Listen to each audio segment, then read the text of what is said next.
Hello and welcome to Cole Reacts. I'm your host, Cole Holcomb, and today we are going to be watching some videos, and I will be giving my reaction to them. First, we're going to start off with Charlie Kirk with this video from Turning Point USA. Are there differences between races? Not biologically. Then why would we have different dormitories for races? Culture. Segregation is what you're arguing for, my friend. I'm arguing against segregation. So you're against black-only dormitories? Yes. Well, you said it was a force of community. We have choice. Oh, so you could choose to segregate. So we're now south of the Mason-Dixon line in North Carolina. We did a lot of work to get rid of segregation in this country. Why are you trying to bring it back? What work? The Civil Rights Act of 1964? In this state? Yeah, actually, in this state. Are there black-only bathrooms out there I'm unaware of, or white-only bathrooms? Nah. Right. A lot of work was done in the state. Would you say that black-only dormitories is wrong? Yeah, I mean, he does make a good point with that,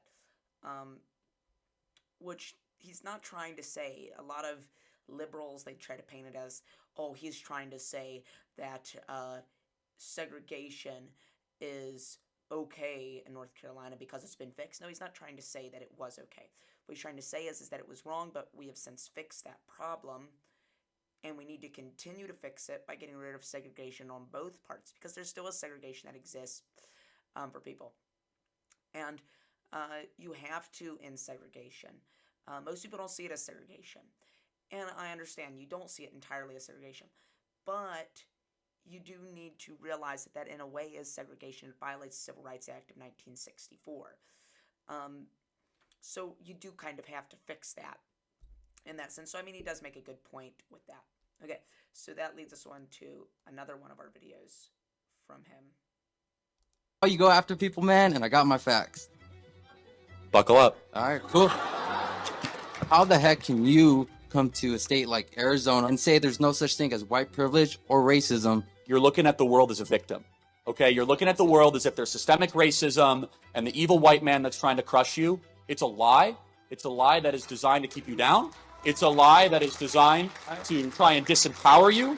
All right, before you start saying I'm playing that victim thing, I'm never going to call myself a victim, but I'm not blind to the fact that my journey is going to be different than someone that doesn't look like me. You're right. So you know how it's going to be different? It's going to be easier for you. It's because affirmative action laws benefit people of color above white applicants to certain universities. Do you know that United Airlines wants to double the amount of Hispanic and black pilots and try to hire less white pilots? You're right. You and I have it different. And currently, the current regime and status quo is making it easier for you. You have privilege. I know you. Yeah, and did you know that Coca-Cola back in 2020 put out ads to say, be less white? So, I mean, people who say that there's such thing as white privilege in this country, at one point there was, but that has since somewhat, in this day and age, it's disappeared. With affirmative action, which, thank you, Supreme Court, which has turned that down, made it easier and made it to where an African-American student who had maybe a lower GPA than an Asian student or a white student would get into college over them because of affirmative action. That was a wrong, that was something wrong. It's something that is embarrassing. It is racism, and it just turns it from one point of view to the other. Think about it if you did that for a white person. If there was a white guy who had a lower GPA than a black guy, and that white guy got thrown in to college. So, I mean, and that white guy got into Harvard instead of the black guy who had a higher GPA. People get upset about that. So that is what you find, is that affirmative action did that. And affirmative action is wrong. It is a form of racism. So when people say that only white people experience privilege in this country, that's not true. Every race, every group, every minority, every gender has experienced some form of privilege within the past 50 years. Either today or 50 years ago, they've experienced some form of privilege. That's not to say that white people did not experience privilege back before segregation, or to wipe away everything that Dixiecrats did, or to wipe away everything that the South did, or to wipe away Jim Crow. That's not what we're trying to do. But what we're trying to do is that we're trying to wipe away racism.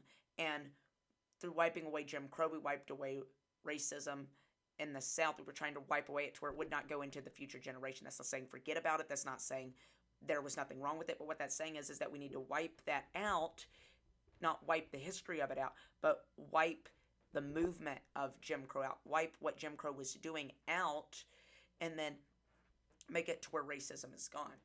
Well, that worked. The 80s, the 90s, then affirmative action happened, and then the pendulum to where it was, whenever Jim Crow, the whites were privileged, yes.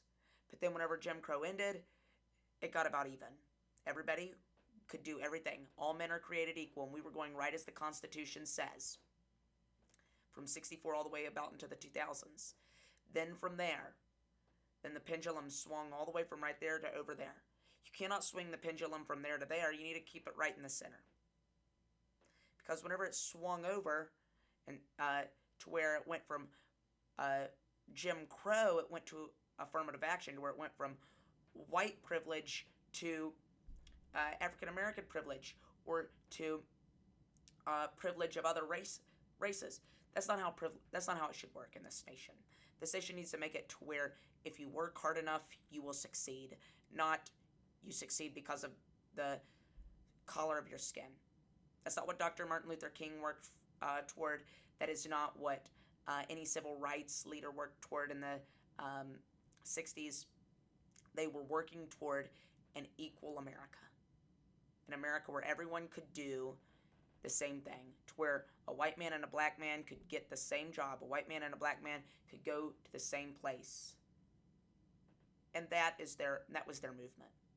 Their movement was not, okay, well, a white guy got to go to college, so now let's send 2 black guys to college in that area. No, that was not their movement. Their movement was to build this nation to where it was finally equal, to where the Constitution said what it meant and meant what it said. So let's go on to the next video. I've talked a lot about that. Let me see if this is another case. No. In this news article about men that think that they could beat Serena Williams in tennis, right? That they think that they could actually score a point on her. And it's just not the case. She is stronger than that. What's your experience, Ben? Male, female? Both Serena and Venus lost to the 203rd ranked male tennis player, which they're phenoms for women. My experience, my husband, he swam at University of Kentucky as well. In terms of accolades and in terms of national ranking, I was a much better swimmer than him. He could kick my butt any day of the week without trying. I mean, that is true. That's not biologically, that's not sexist. It's scientific. It's science. But that's not to say that Serena Williams is not going to beat somebody in tennis who knows nothing about it. I imagine that she could. But somebody who's as experienced as Serena Williams, who is a male, will probably beat Serena Williams, who is as experienced as her, as what they mentioned in that video. If you were as experienced as that person, you would probably be able to. And what she even made the point was that her husband wasn't even as experienced as she was, but her husband still kicked her butt in swimming. Still kicked her butt in swimming. So, I mean, that is really what you have to look at, is that it's science. It is not opinion. It's not sexist. It's not about gender. It's not about masculinity. It is about science. And that's really what she's trying to say, is that in the science of it, a man beats a woman physically.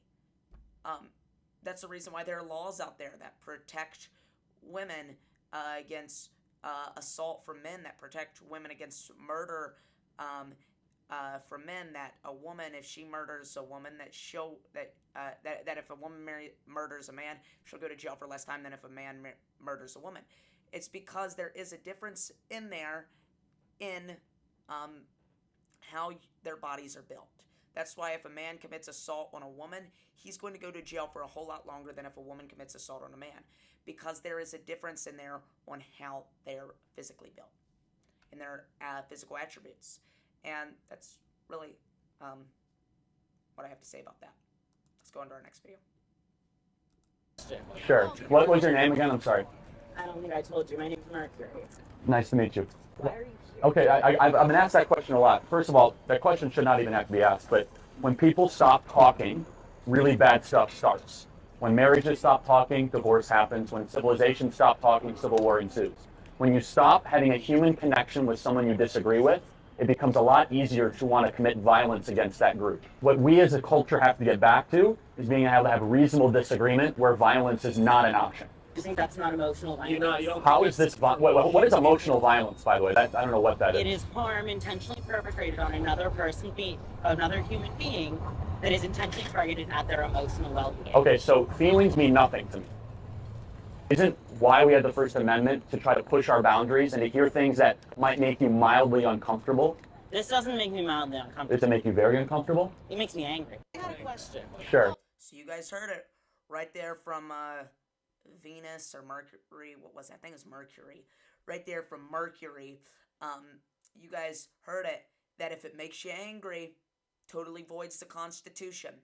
No matter what, the Constitution says freedom of speech. Makes me angry? Nope.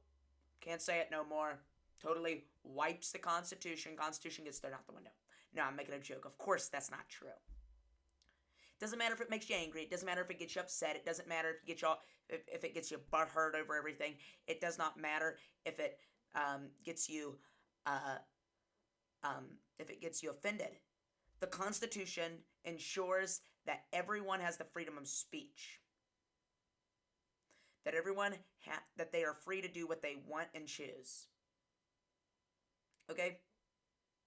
So, you can't say, well, it makes me angry, so you can't come here. You can't talk here. Or you can't push your ideals.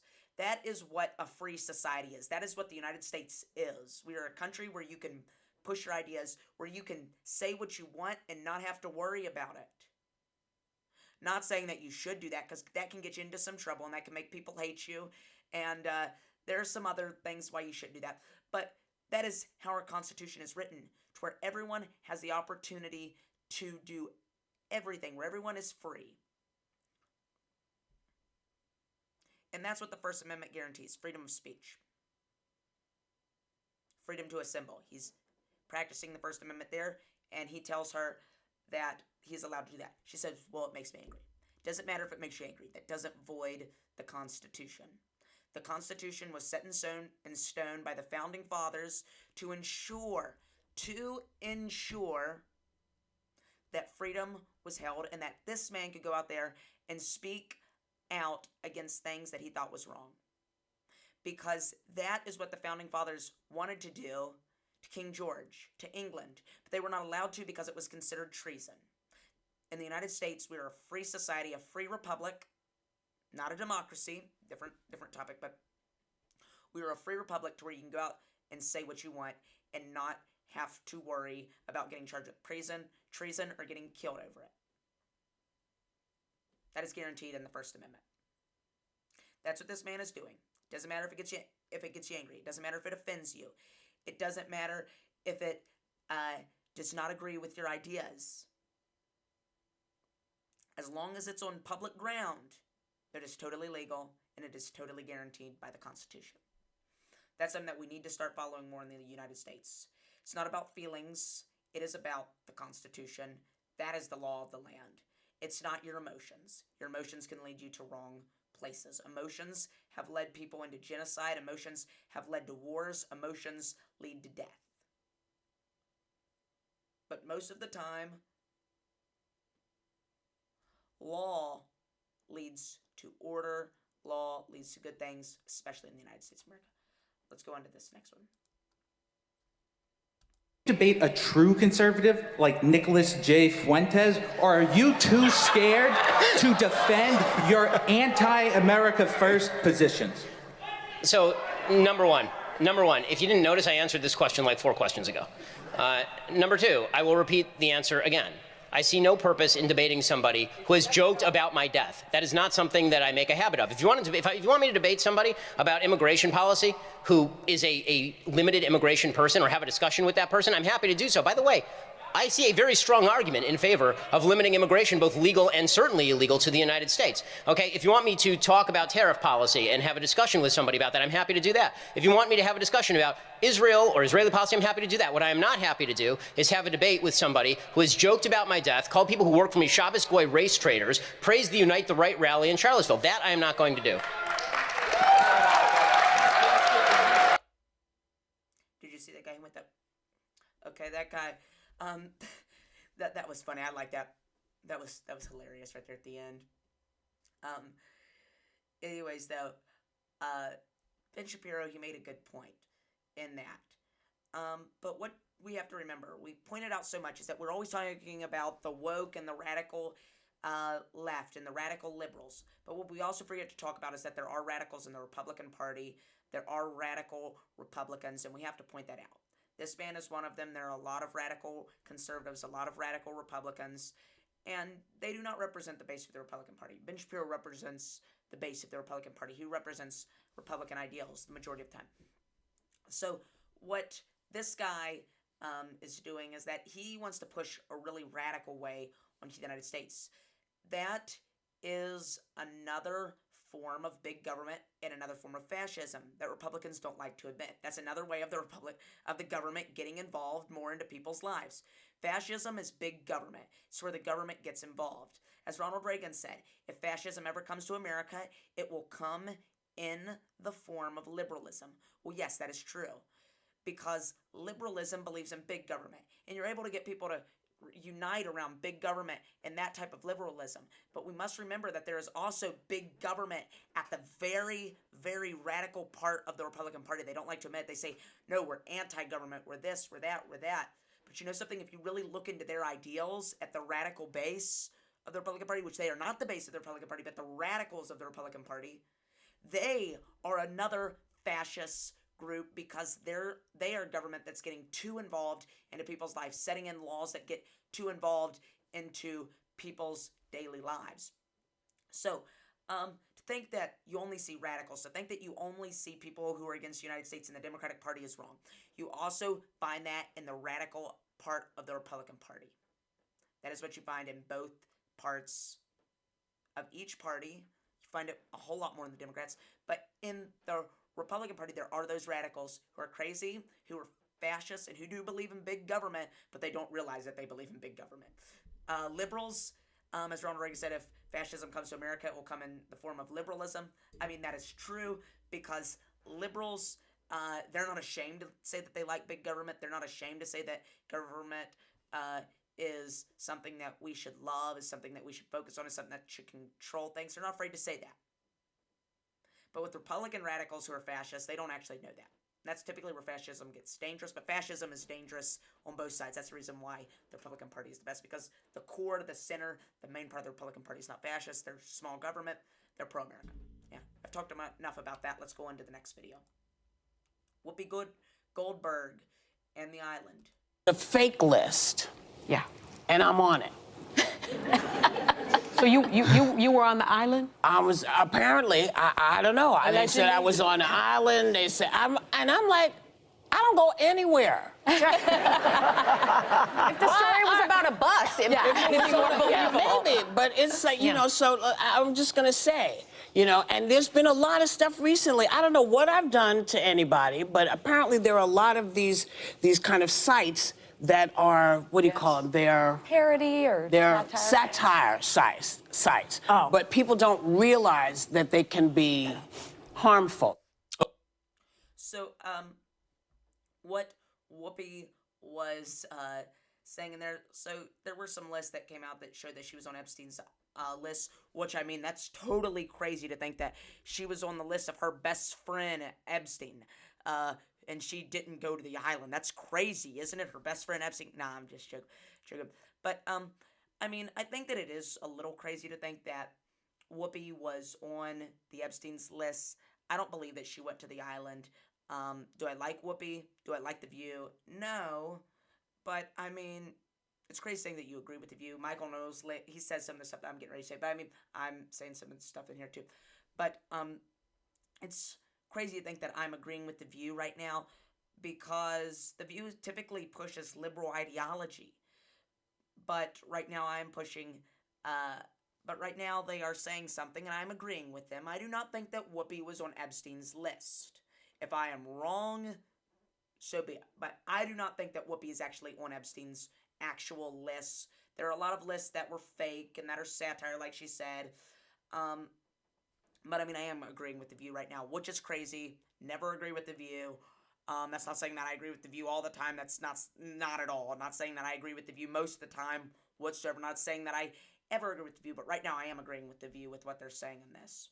I don't know. I used to agree with the view sometimes whenever I watch those old what's her name? Candace Cameron Bure. She's conservative, so of course I agreed with her when she was on there. That's about it.